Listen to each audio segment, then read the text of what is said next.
This is Building a Creative Life. I'm Pam Vale, a New England artist, bringing the world of creativity to your door through casual conversations with artists, creators, and everyday people, helping curious, midlife women begin their next creative chapter. I'm glad you're here. Let's get started. Photographer, drone pilot, and creative explorer Ashley Gardner joins me to share how trading city life for New England's quiet beauty reignited her artistic spark. From fashion modeling in Miami to capturing magic in the sky, Ashley's journey is a bold reminder that creativity is always evolving. We dive into daily rituals, overcoming self-doubt, and how romanticizing your life can shift everything. This is a conversation about making art, finding peace, and living with intention. Be sure to listen to the end, as I'll share some final thoughts with you that I think will resonate with your creative journey. Well, welcome, Ashley. Welcome to the show. Thank you. I'm happy to be here. Thanks for inviting me. I'm really excited to talk to you. I have been consuming your social media, and I'm just so inspired by how you live your life, and I'm really excited to share with our community some of the things that you do and the ways that you sort of bring your own authentic voice forward. But in the beginning, I would love if you could just share a little bit about yourself, a little bit about what you do. Yeah, so I am a photographer, a videographer, a social media creator, a model, an artist.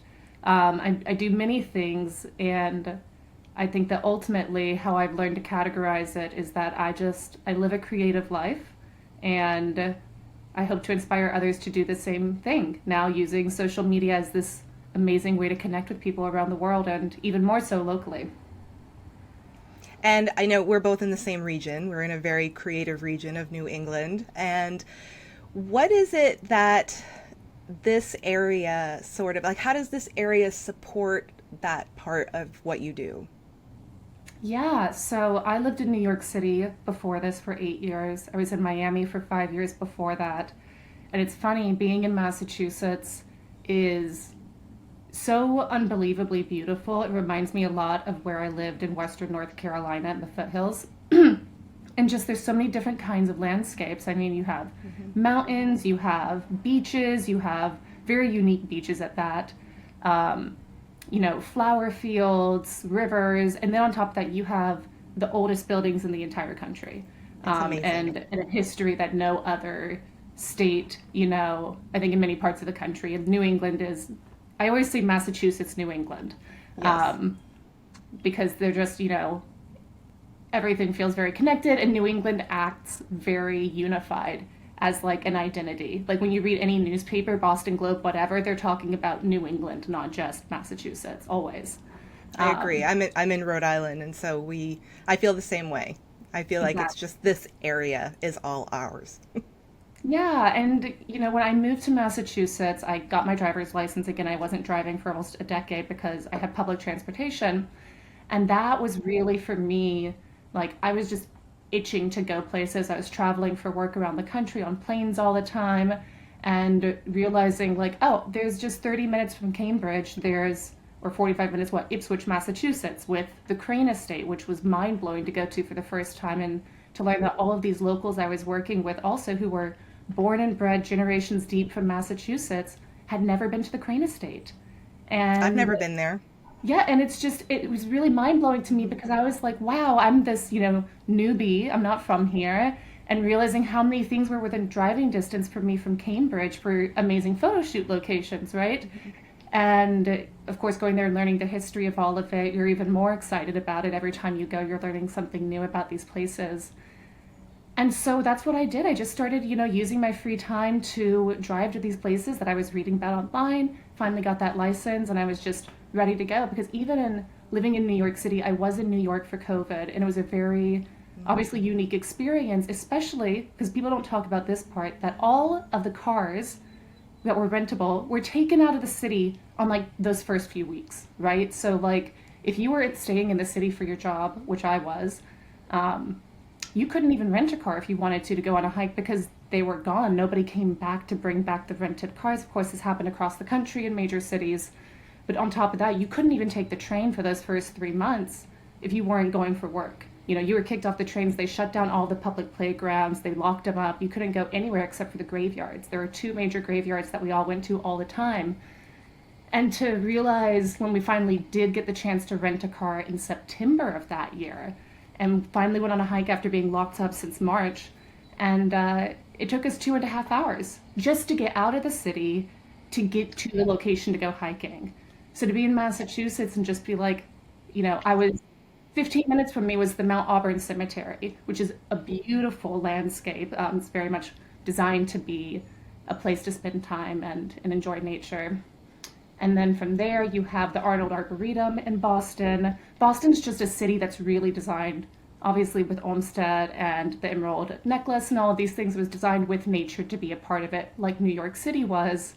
Except the difference is that in Boston, you can actually drive to tons of nature locations, whereas in New York Right. City, you're kind of stuck in New York City. Right. And I agree with you. I find that there are so many different versions of each landscape. Like you talked about beaches and how different the beaches are. Hmm. The beaches that we have down here in Rhode Island or, Newport are so different from like Rockport or, those areas. And it's just this amazing, varied, especially for a creative, it's such a varied visual feast, I Hmm. find here. And I agree with the history too. I Hmm. think not having grown up in New England is just, I got here and did the same thing, just started exploring and, going places, and people are like, lived here my whole life and I never knew those things were here. Yeah. And I haven't even scratched the surface. Oh, same. Like I've gone to a few places, but then like I share one place and I have a million comments of 30 new places I need to go to immediately. I'm like, yeah, Exactly. this is amazing, that Massachusetts and the trustees and the DCR and, all of the local garden reservations and foundations are working so diligently together to create these places to Preserve. be public and available to the public. I mean, or the trustees, it's $10 if you don't get your membership, but $10 to have access to all of these different, miles and miles of hikes and historical tours and gardens and events. It's not something that you're going to find in every state in the country. No. Yeah. And along with that, along with your adventure and your exploration, I know, and one of the things I really wanted to talk to you about is I know that you sort of romanticize your life. And I think that people sometimes feel, people that don't think they're creative, feel intimidated by expressing themselves creatively in their life, or they might feel hesitant to do some of the things that I love seeing you do on your social media. And I think that's the way you live your life. I don't think it's just, it's not just curated. Obviously, There it's are planned, but curations, of course, yeah. But exactly. But ultimately, yeah. I feel like, I don't know, it feels authentic to me. And I could be totally wrong. But I would love for you to talk a little bit about what that means to you, like that personal self-expression, um, the romanticizing, and like how that comes out of you, and was that always there? Hmm. Yeah, so I grew up in a very, very, very small town in Western North Carolina, 1,500 people, um, very modest, like, so we didn't have much financially and went to public schools, just like it was. So fashion for me was my first introduction to art and self-expression. My middle school was uniform, so as soon as I got to a public high school, I was reading In Style magazine and 17, laying out my outfits every single night. I would plan my outfits for the week, like it was crazy. I was known as the girl who never repeated outfits, and I was always going to the thrift stores to, bring things and be really unique, and I was that girl in the town that wanted to move to New York City. At the time, it was for ballet to go to Juilliard, and then it quickly switched over to FIT for fashion. Throughout those 4 years of high school, learning about yourself, right? But that was always, and not everybody's that way. So when I was in college, I ended up majoring in photography and art history. But my thesis was about fashion because I wanted to go to FIT, didn't make it work. But I was modeling throughout college in Miami as a way to meet people in the fashion industry in New York to get a job, not because I had any intention to become a fashion model. I was like, this is a career plan right here, is like meet the right people. And throughout that whole time in college, it was very interesting because here I was going to a fine art program with professors that were very strictly fine art gallery driven. And that is a very, very specific mindset to have. And it's hard to understand it if you are not from that world. It's very judgmental, it's very strict boxes and rigid, regimes that you have to fit within. So to do fashion, they hated me. My professors hated me. They hated my work. They hated the way that I dressed. They hated the way I expressed myself. I even had a thesis class once for photography, and they go down and they, critique every person's. They get to mine in the class. It was the worst critique I ever had. I didn't get a critique at all. Yep. I even got held back in thesis. And it was always interesting because I wrote my thesis about what is style and why do some people seem to have style and others don't. And style is different for everybody. That's the whole point, right?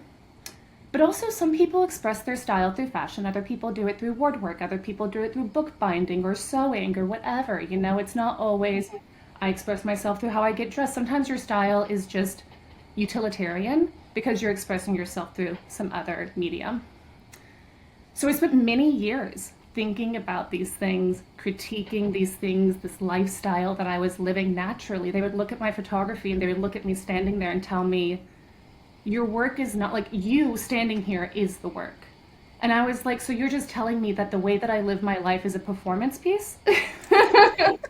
And that's what it all boiled down to, was just Yeah.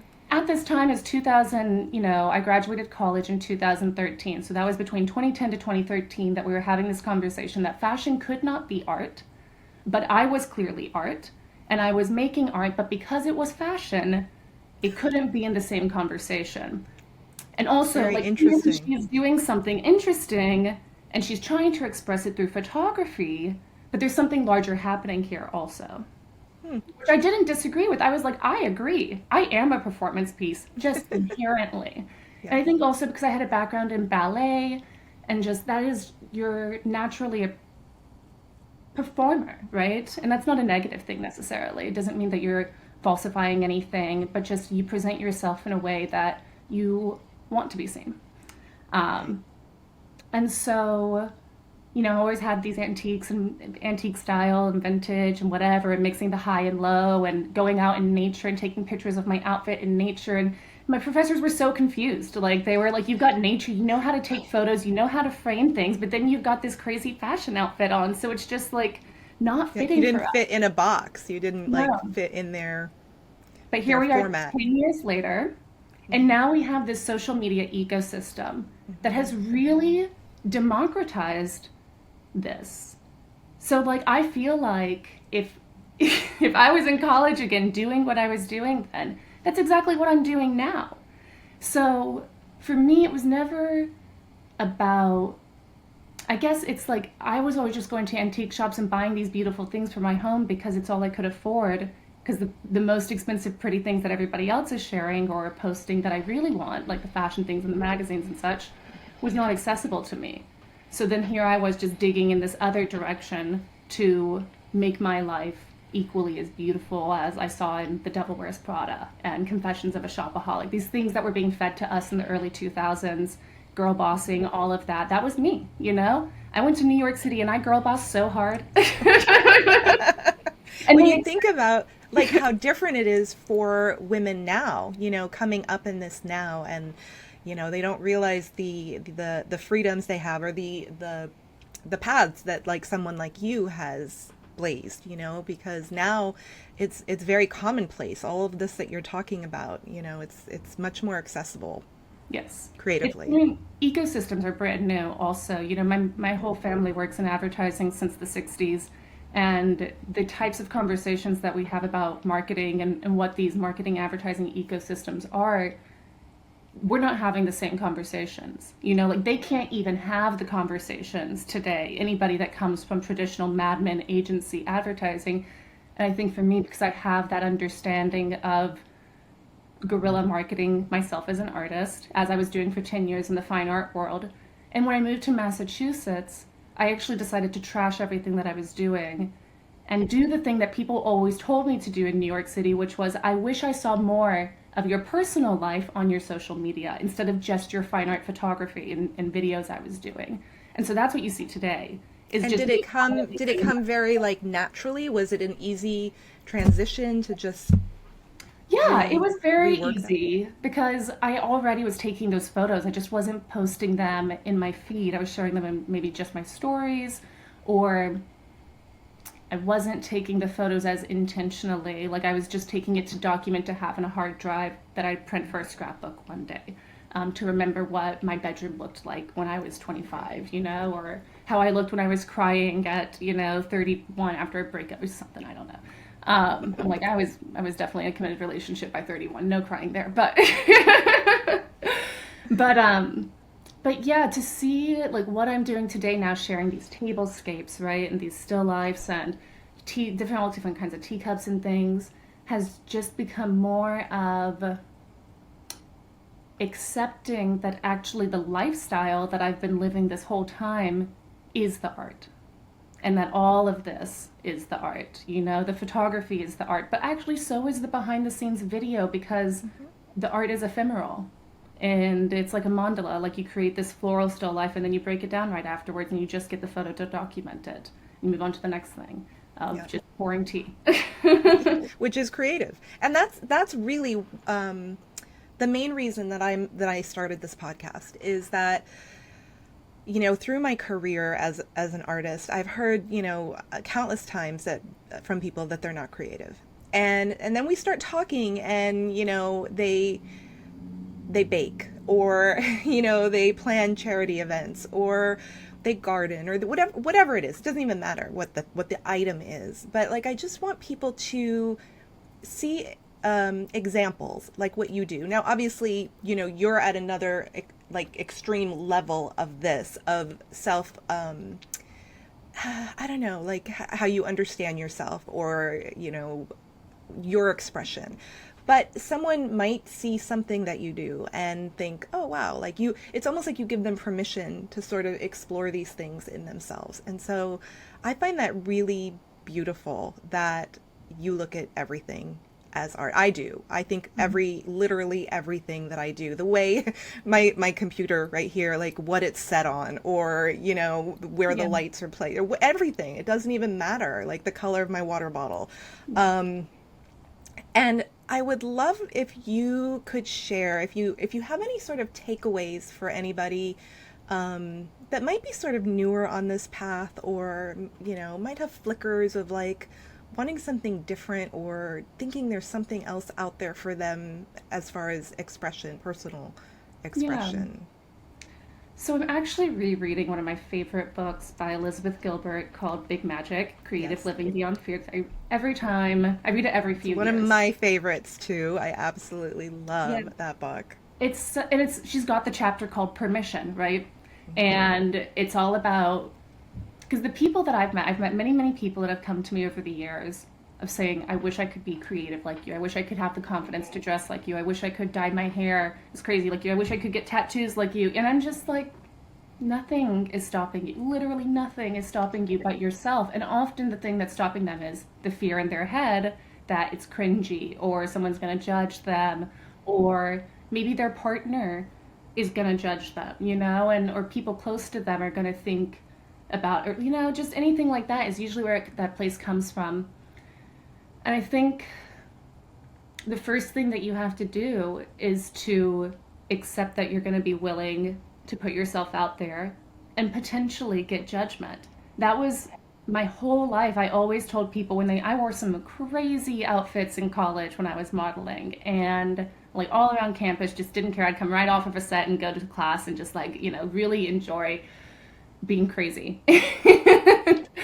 But people would be like, how? And I was like, I am terrified. I'm feeling super anxious inside. I have high anxiety levels. But I have agreed with inspiration to be willing to converse with it and be a channel for it, like be a conduit for it, and take that risk. And not I can understand why some people would be scared too, because there are many judgmental people out there. I see it in my comments every single day. And it's not easy, but you have to realize, I think, the more you put yourself out there, the more you're going to get back what you're looking for. And that can be either putting yourself out there, going to a park and, going to a Pilates class, going to um, a new event by yourself, like maybe there's a poetry day event or there's a crafting event and you don't have anybody that wants to go with you, but you want to do the thing. Like, just go do it. You actually might meet people there that then you can go to it the next time with. Um, I or think it's a putting that outfit great on too. Yeah, I like think putting it's that a outfit, somebody will come up and say something. yeah.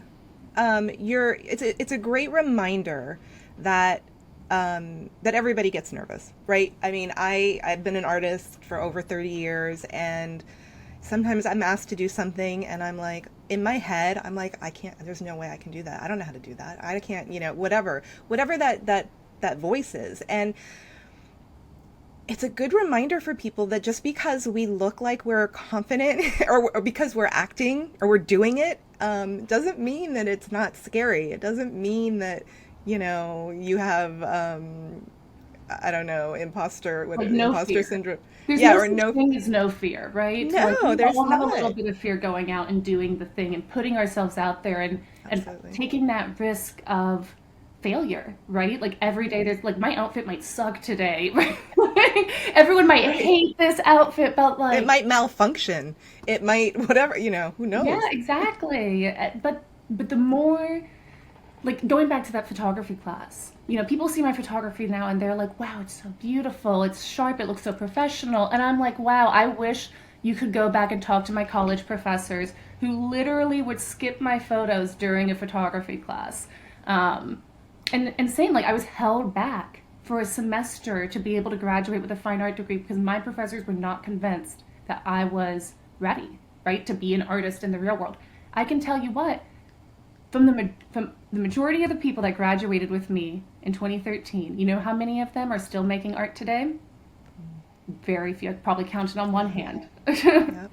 I believe And it. that's the reality of it. It doesn't matter if you might have an art degree. It doesn't matter if you know anything about art. It doesn't matter if you know anything about fashion. If you are interested in just being, having beautiful things around you, or having, morbid things, like whatever your style is, right? Like, Right. we're in Massachusetts. We've got Salem people here. So there's That's different right. And styles. there are no rules. There are no rules, and it's not up to anybody else to tell you.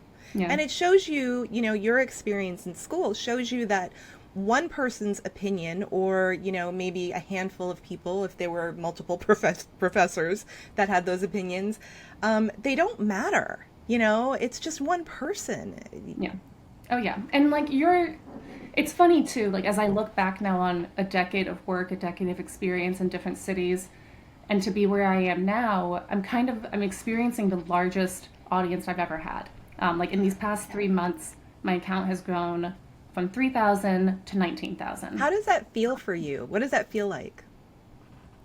Frankly, it feels like finally being seen.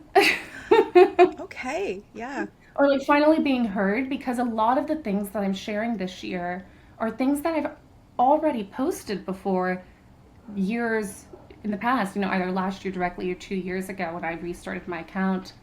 So it's funny for me because I'm just like, I've already shared this before, but I've just repackaged it in this new format of a reel or a voiceover or whatever it is, and it's taking off. So for me, it just feels like I've always known the quality was good. I've always known that I was approaching things with, a professional execution, with a story. But now I've just figured out for the social media ecosystems how to package it for it to reach people, which is always the goal. And so I just approached my social media with that marketing mindset that I have in my day job, and analyzed and critiqued and re-edited and did it again and tested and A/B tested, and no advertising dollars, no money was spent in these 3 months, but I finally figured out that click for today, right? Yeah. Because that click's Right, going to be because it's going different to six change. months from now. Exactly. And you find such great places, and I know that you're an explorer and you like to find unusual or beautiful places that people haven't been. Where's your favorite place you've ever been? If it, it could be like for travel, it could be somewhere local. Oh my But gosh, that is such a hard question, but I guess I'm gonna have to say I do. I love, love, love the Castle Hill on the Crane Estate. I could go there every time of year, like every season. And also, I love Mackinac Island in Michigan, the Grand Hotel on Mackinac Island. It is the most furthest north island on Lake Michigan. okay. And it was funny, people don't realize this. Is actually the nation's second national park behind Yosemite, but it was Michigan's first state park because it was named a national park before Michigan was a state, which I love that fun little Wow. fact. That's Yeah, and interesting. then they don't allow any cars on the island. So everything is horse and Oh, buggy or that's nice. bicycles. And the Grand Hotel has a ton of really, really famous history. Like presidents are always staying there. Thomas Edison did the first ever public presentation of the phonograph on their front porch. So they've just got some really cool things and it's haunted. It's a good time. Um, Always like a little haunting. Always love a little haunting. I've yet to see ghosts, but I have faith living in Massachusetts. It's going to Oh, happen one day soon. probably. Yeah. And it seems like you love to learn about the places that you go. How does that add to your experience? Yeah, I I'm mean, not gonna obviously they're lie. beautiful, but Yeah, I am aesthetically driven first and then historically interested second. So it is definitely either I'm traveling somewhere for work or we're figuring out like a girls' trip weekend somewhere here in New England, like driving distance. And then we pull up Google Maps and just start looking around the map to see what's there or using All Trails or Atlas Obscura to find some forgotten, beautiful places and it's been funny actually, the two places that I've shared that have gotten the most attraction online so far have been Farm Pond in Framingham and Parsons Reserve in Dartmouth. And both of those locations were purely organically, like I did not pick them for photo shoots or anything. I was going to Farm Pond after work because my office was right around the corner and it was 2 minutes from the office. So I was going there all the time on my lunch break. And then Parsons Reserve, a local coworker told me I should go check out this place in Dartmouth, and so I drove there. And then I went again the next year. So wow. Do you have like rituals that you do during the day, or do you have anything that brings yeah, you like peace or definitely morning coffee. Like okay. I do French press, so French press is a Hmm. process. My husband loves that. Yes.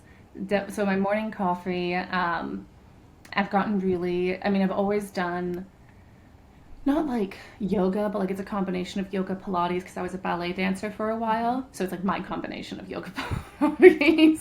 Right. I do that, after coffee, but that's about it.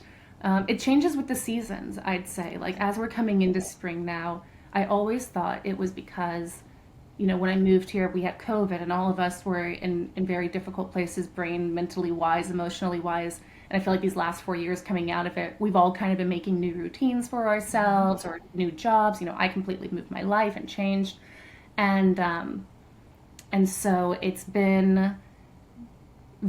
I've realized that a lot of the things that I thought were driven because of COVID or like trying to figure out new routines is actually because of the seasons. So like as we're coming out Interesting. of winter, now I'm 4 years into Massachusetts, I'm like, oh, it's not that I was stressed from my job for 3 years in a row, specifically during the winter time, and that's why I was feeling uninspired or whatever, even though I was doing all these things to help fill that creative well. But just like you go into the studio and try to create something and it would be bleh, right? Yeah. Um, Yep. just not there. And so now as we're coming out of spring, I've tried this whole winter. I had all this time because I've been freelancing right now. So this is the first winter I've had ever not going to a 9 to 5, and I've still been bleh with like in the studio. But now I've even got a flower here. Now that the flowers are back in Oh, pretty. season, I'm like I did like 8 still lifes in one day over the weekend. It was wild. I have so much to edit, but That's but it was that's a the good hard day. part. It's fun like doing the batch creating, and Yeah. then it's like, oh wait, I have a pile of stuff waiting for the other parts to do. Yeah, my phone's out of storage space right now, so I have to edit it Oh my tonight. goodness. Do you have, with your business, do you have anything that you would like the audience to know about, like resources that you personally offer, or do you teach classes, or do you have, is there anything that you would want to share?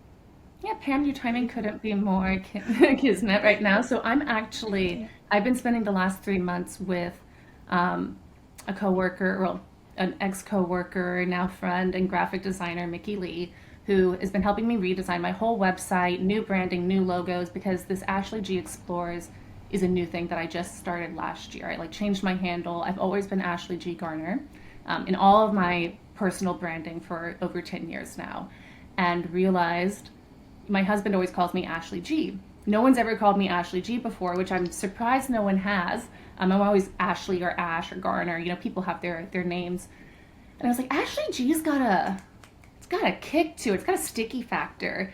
And so Ashley G Explores, I was like, that's a way to be able to allow yourself to explore anything.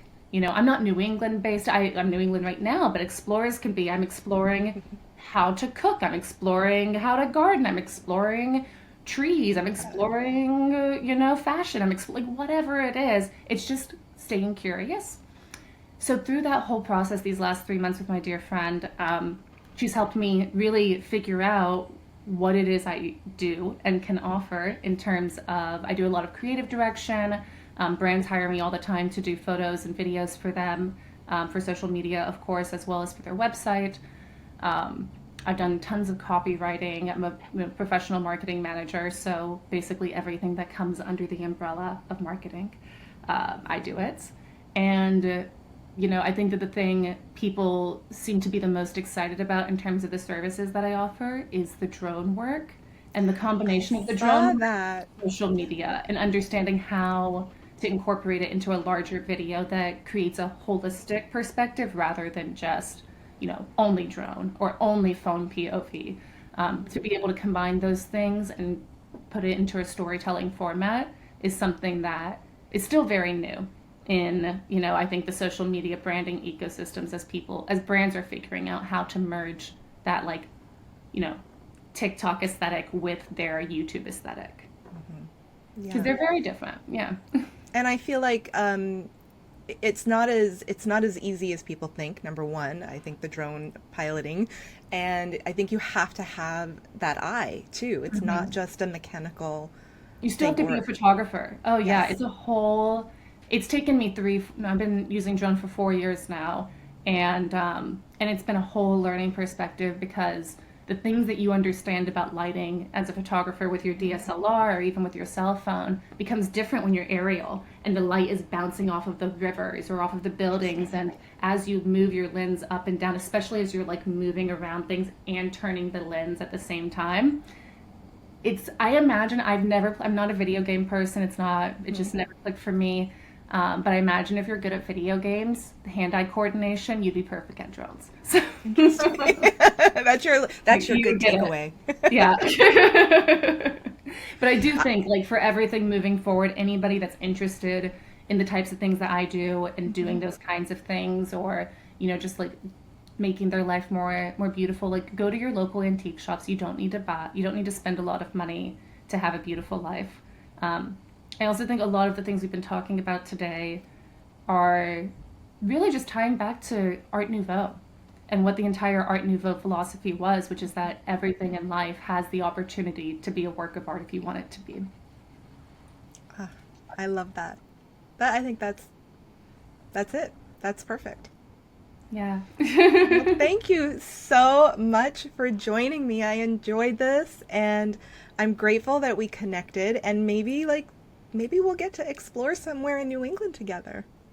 Yes, I would love that. I am Yeah, planning to yeah. come to the Newport Flower Show. I'm going too. We'll have to talk about that later. We will. Thank you so much. It was a pleasure. Thank you. You know what I loved most about my conversation with Ashley? She's a beautiful reminder that creativity isn't just something you do, but it's how you live. And it doesn't have to look big or bold to be real and powerful. It can be found in daily rituals, a photo snapped on your walk, or even how you arrange your morning coffee. That's such a refreshing perspective, especially in a world that often tells us creativity has to be performative. I also couldn't stop thinking about what she shared from college. That moment when her professor questioned her path. I think many of us have had experiences like that, but Ashley didn't let that one opinion stop her. And look at what she's created. It's such a reminder that just because someone doesn't see your vision doesn't mean it's not valid. You know your heart. Follow that.